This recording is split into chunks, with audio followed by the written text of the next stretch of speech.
Hands up. Don't move. That voice, sharp as a whip crack, was the last thing I expected to hear on a quiet Sunday by the lake. I was halfway up the porch steps, fishing tackle still in hand, when I turned and saw her, our neighbor, Nancy Collins, standing at the edge of my driveway in a faded security vest, both hands gripping a black pistol pointed straight at my daughter. But let me back up a little. 6 months earlier, my wife Laura and I had finally retired. 42 years of city noise, deadlines, and traffic gone. We bought this old cabin on Maple Lake, a small slice of peace with creaky floorboards and a porch that smelled like cedar and rain. It wasn't fancy, but it was ours. I told Laura, we're not buying a house. We're buying mornings that don't start with honking horns. The first weeks were magic. We drank coffee on the porch, listened to loons echo across the water, patched the dock ourselves. For a while, I thought we'd made it. Just two old birds with nothing left to prove. Then Nancy Collins showed up. She came roaring down the dirt road on a white golf cart with a blinking yellow light, wearing aviators and that ridiculous vest marked community security. She parked diagonally across our driveway like she was blocking off a crime scene, stepped out, and said in this clipped tone, "Welcome to the Maple Lake Homeowners Association. I'm the president. I oversee compliance and safety." I smiled, offered her coffee. Mistake number one. She shoved a fat binder against my chest. "Your dues are $600 a year. Sign the agreement, drop it in my mailbox." I said, "Well, we didn't realize there was an HOA here. Realtor never mentioned it." Her smile vanished. "Of course there's an HOA. How else do you think we keep things orderly?" Laura tried to smooth things over. She always does. But I saw it in Nancy's eyes, that spark of authority gone sour. When we refused to sign, she didn't argue. She just said, 30 days, Mr. Carter. Don't make this difficult." Then she drove off, spraying gravel over Laura's flower bed. A week later, the first notice of violation appeared under my truck's wiper, $50 for unapproved landscaping materials. That material was the stack of cedar planks I was using to build Laura a planter box. I laughed at first. Laura didn't. She said, "Please don't start something." But Nancy wasn't just starting something. She was building a siege. The next week, another fine. Then her golf cart started parking across the road, idling, facing our porch. She'd sit there for hours, scribbling on her clipboard like a prison guard on break. Sometimes a large guy rode shotgun with her, a bald, tattooed man she introduced as community safety support. That was when I started my Nancy file. Every notice, every photo, every weird little encounter went into it. It was half self-defense, half therapy. Our daughter Megan came up a month later. She's the county sheriff, youngest ever elected, though she hates when I brag about it. She noticed something was off right away. "Dad, why is there a camera on your porch?" I told her everything. She listened, calm as a surgeon, then said, "She's impersonating authority, Dad. If she blocks your driveway again, call my office. And don't confront her. Bullies want you to snap." I promised I wouldn't. I lied. The day of my 60th birthday, we invited a few friends, grilled burgers, had music low on the speaker. It was perfect, until that golf cart came screaming down the road again. Nancy braked across the driveway, blocking my friend's car, strobe light flashing. "Noise violation," she yelled. "Unauthorized guest vehicles." I tried to keep my voice steady. "Nancy, this is my property. You're blocking a county road." She snapped, "This is private association property." Megan stepped forward, cool as ever, and said, "Ma'am, you're mistaken. This road's maintained by the county. You don't have jurisdiction here." Nancy sneered. "Oh, so now you're a lawyer?" "Actually," Megan said, "I'm the sheriff." That shut her up, for a while. She backed off, humiliated, but her eyes told me it wasn't over. 2 weeks later, I got an official letter from the county, complaint of unpermitted shoreline structure. Our dock. The same dock that had been there since 1974. She'd reported us for building without a permit.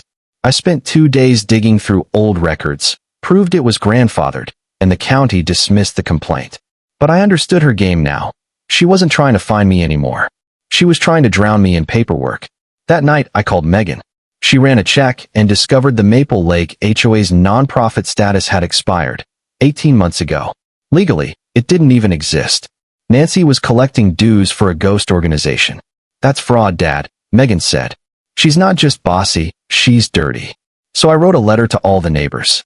3 pages, calm and factual.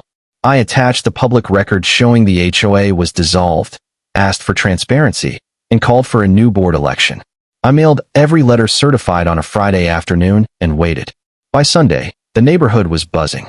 Folks huddled in driveways whispering. Nancy must have seen it, because that afternoon, she came flying down the road like a storm. She skidded into our yard, tires ripping through Laura's flowers, golf cart lights blazing. "You!" she screamed, marching toward me, waving my letter. "How dare you spread lies about me?" I said, "You're trespassing, Nancy. Leave my property." "This is my community," she shouted. "I built it. You think you can ruin everything I've done?" She was shaking, face red, eyes glassy. Laura was on the porch, frozen, down by the dock. Megan looked up from where she'd been swimming with her kids. She wrapped a towel around her waist and started walking toward us. Nancy's voice cracked. "You turned my neighbors against me." "All I did," I said quietly, "was tell them the truth." That's when she snapped. She reached behind her back and pulled a pistol. For a second, the world just stopped. Even the wind went still. She leveled it right at Megan's chest. "Hands up," she shouted. "You're trespassing on private community property." Laura gasped. My knees locked. I couldn't breathe. But Megan, she didn't flinch. She raised her hands, palms open, voice calm and clear. "Ma'am," she said, "my name is Sheriff Megan Carter. You are committing aggravated assault with a deadly weapon. Put the gun down." Nancy blinked, like she couldn't process the words. "You're lying. You're just some little girl in a towel." Megan's tone dropped lower. "This is your last chance. Drop it now." Far down the road, we heard sirens. Mark, my son-in-law, must have called 911 the second the gun came out.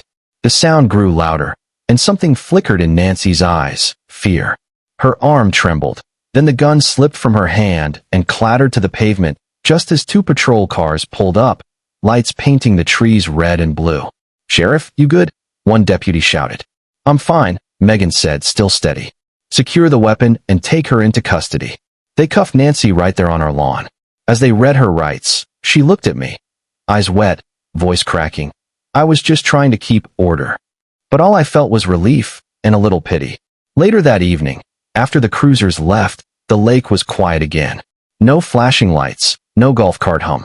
Just the sound of cicadas and the soft clink of Laura setting a mug of tea beside me. "Feels like we can breathe again," she whispered. Megan stayed to file her report. Nancy was charged with assault, impersonating a public officer, and fraud. A month later, the neighbors formed a new, legitimate HOA, opened books, elected board, and a clause that said all disputes start with a friendly conversation, not a fine. When they sent us a written apology for what we'd been through, Laura cried. I kept the Nancy file in my desk drawer. It's thick, photos, letters, the old camera drive, but I never threw it away. It reminds me that sometimes peace isn't passive. Sometimes it's something you have to defend, calmly, with facts, and with people you love standing right beside you. Now, on quiet evenings, I sit on that same porch, watch the light fade over the water, and think about how close we came to losing everything we moved here for. Megan drops by sometimes with the kids. She laughs when people still call her the sheriff in a swimsuit. And me? I just shake my head and smile, thinking how a little lake drama turned into a lesson about power, control, and courage. So tell me, what would you have done? If your peaceful home turned into a battlefield over pride and paperwork, would you fight back or just pack up and leave? Let me know in the comments. I really want to hear how you see it. Hands up. Don't move. That voice, sharp as a whip, was the last thing I ever thought I'd hear on a quiet Sunday by the lake.